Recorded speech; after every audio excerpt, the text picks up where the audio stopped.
A z tohoto místa máme nádherný výhled na trať Kněží hora, kde sídlí naše vinařství. Vidíte červenou střížku budovy. Dále se tady rozléhá malebné město Bzenec a v dáli borové lesy. Dneska jsem se vypravil do Bzence, přivedli mě sem skvělý vína tohoto vinaře. Ahoj, vítám tě na Kněží hoře.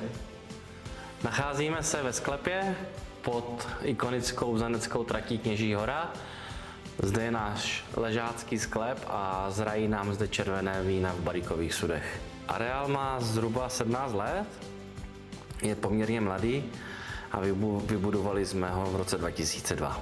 Tady ty vína zrají a ještě v relativně brzké minulosti tady jsem i ty vína vyráběl. Předpokládám, že je tady možnost i nějaký degustace?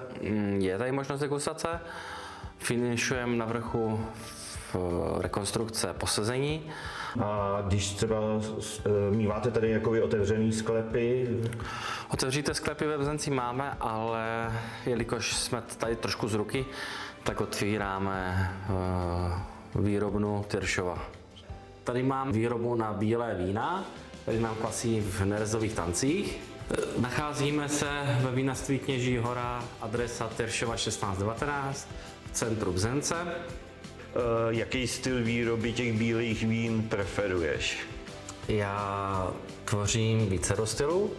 Základní ovocný aromatický stanley styl. Pak pracuji rád s bílým vínem i kombinace dřevo-nerez, anebo jenom čistě dřevo. A co jsou vlastně takový typický odrůdy tohoto vinařství? Typické odrůdy tohoto vinařství jsou pinotové odrůdy, Riesling, Sauvignon a z červených určitě Pinot Noir, Merlot, Cabernet Sauvignon. Do sudu dávám určitě pinotové odrůdy, pak mám v sudě tramín, pálavu a občas Riesling mlesky. Celkem nás je ve firmě 9, i s kanceláří a obchodem, a ve výrobě nás je 4 plus já, takže 5. Obhospodařujeme 26 hektarů, z toho 18 je plodících a zbytek je mladá výsadba, která letos nám dá první hrozen. Obhospodařujeme 3 katastry, a to je Strážnice, Bzenec a Ujezdec. V Ujezdci máme mladou výsadbu, ve Bzenci máme mladou výsadbu a pak na trati Kněží hora máme Riesling greenský, silvánské zelené, ruánské bílé, Kerner. A dále máme trať Horní hory, tam máme tramín, Riesling, pálavu, kterou dávám do sudu. A muškáč žlutý a ve Strážnici máme 11 hektarů. Tam máme Chardonnay, Zweigl, modrý Portugal, Sauvignon, Ruan do Bíl, tramín.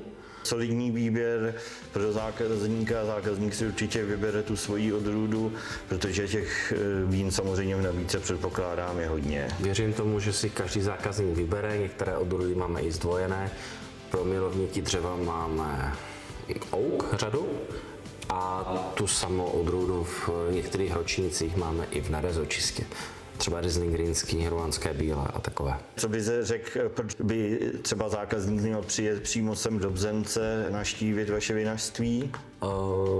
Umíme super vína, umíme to párovat s gastronomií, takže kdyby někdo chtěl, tak mu osobně uvařím k tomu jídlo.